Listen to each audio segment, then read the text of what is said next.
Hello नमस्कार दोस्तों, स्वागत है आप सभी का सत्या एक्सीलेंट यूट्यूब चैनल पे।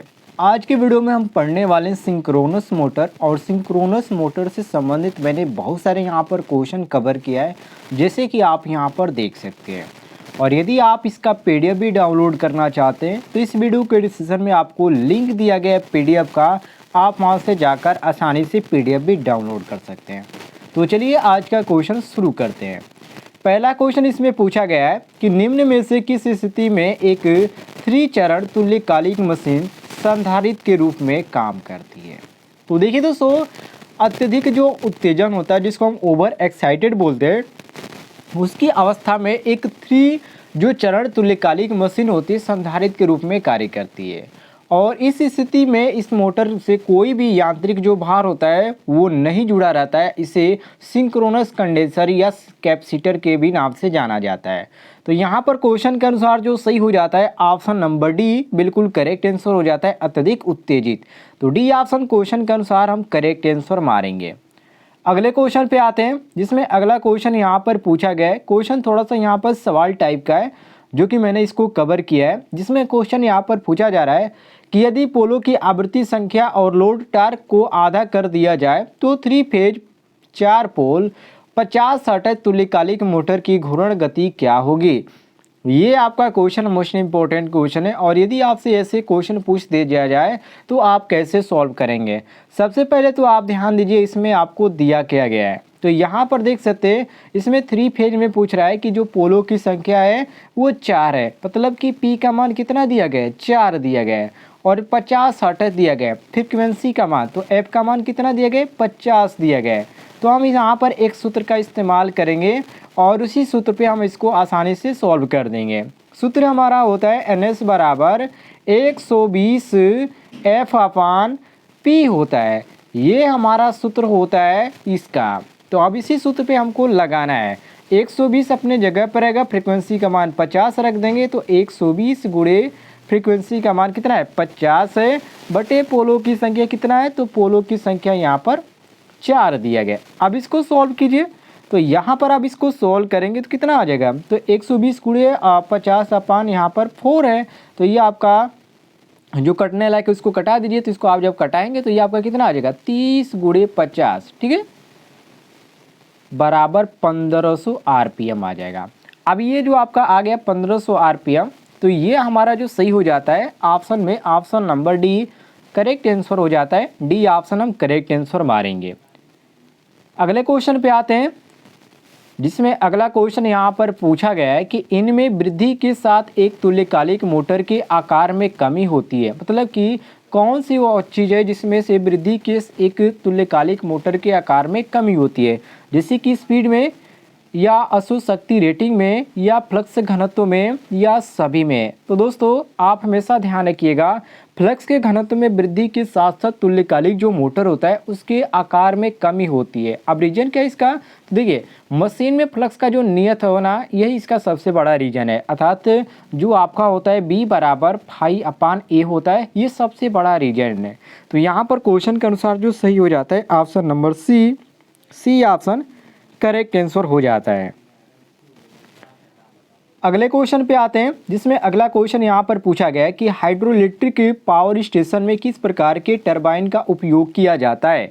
जो हाइड्रोइलेक्ट्रिक पावर स्टेशन होते हैं उसमें किस प्रकार के टरबाइन का उपयोग किया जाता है। तो देखिए दोस्तों, हाइड्रोइलेक्ट्रिक पावर स्टेशन जो होते हैं उसमें दोनों आवेग और जो प्रतिक्रिया होती है उस प्रकार के टरबाइन का उपयोग किया जाता है। और जो आवेगी टरबाइन होता है और एक आपका होता है गति ऊर्जा, ये प्रारंभिक पूर्ण परिवर्तन का आधारित होता है। तो यहाँ पर हमारा जो सही हो जाता है क्वेश्चन के अनुसार ऑप्शन नंबर सी करेक्ट हो जाता है कि दोनों आवेग का प्रकार और प्रतिक्रिया प्रकार।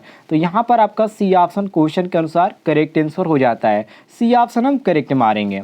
आइए अगले क्वेश्चन पे आते हैं, जिसमें अगला क्वेश्चन यहाँ पर पूछा गया है, जिसे कि आप यहाँ पर देख सकते हैं। इसमें पूछा गया है कि यदि एक तुल्यकालिक मोटर में यांत्रिक लोड तथा प्रविष्ट शक्ति कारक पर स्थिर वोल्टेज आपूर्ति से धारा ले रहा है तो इसकी क्षेत्र उत्तेजना बढ़ जाती है।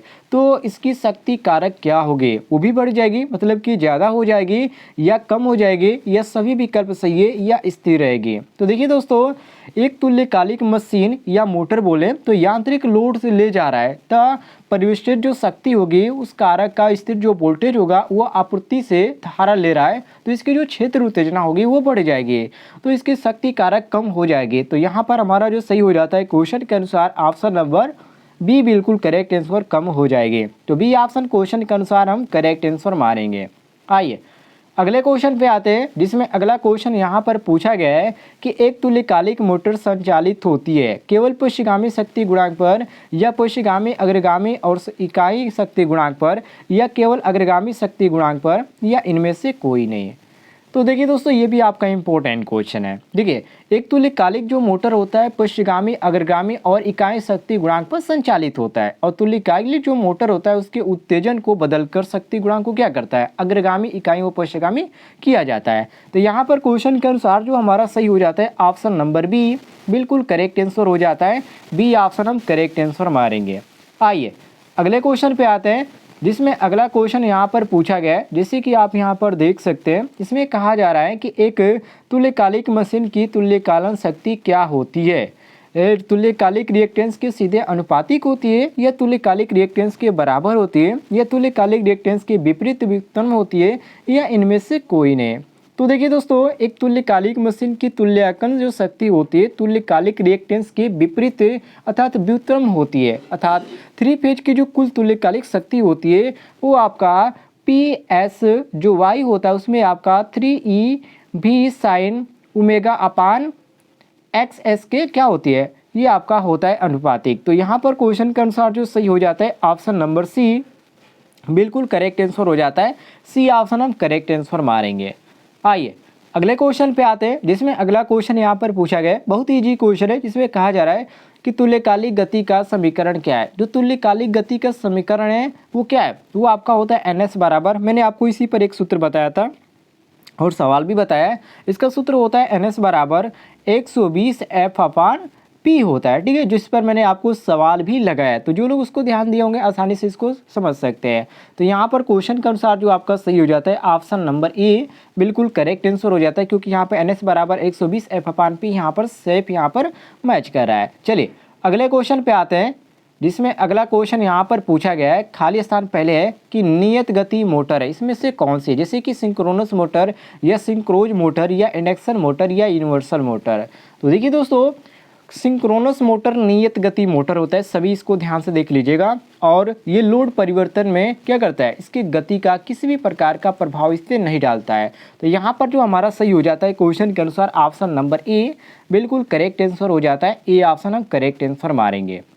अगले क्वेश्चन पे आते हैं, जिसमें अगला क्वेश्चन यहाँ पर पूछा गया है कि एक त्रिकला 3 फेज 4, यहाँ पर ध्यान से पढ़िए, यहाँ पर आपका 3 फेज है, यहाँ पर 4 लिखा गया, लेकिन ये आपका एक पूछा गया कि एक त्रिकला 3 फेज तुल्यकालिक मोटर में अवमंदक वाइंडिंग प्रदान किया गया है, यह प्रारंभ किया जा सकता है।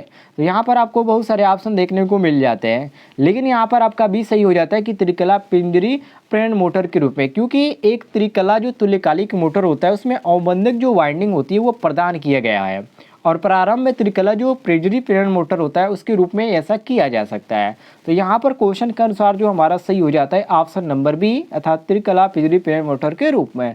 तो यहाँ पर हम बी ऑप्शन करेक्ट आंसर मारेंगे। दोस्तों ये थे आज के कुछ इंपॉर्टेंट क्वेश्चन, कल भी मैं आपको 10 क्वेश्चन लेके आऊँगा, तो आप वेट कीजिए और क्वेश्चन का यहाँ पर सभी लोग यहाँ पर ध्यान से देखिएगा और कमेंट में जरूर बताइएगा आज का क्वेश्चन आपको कैसा लगा।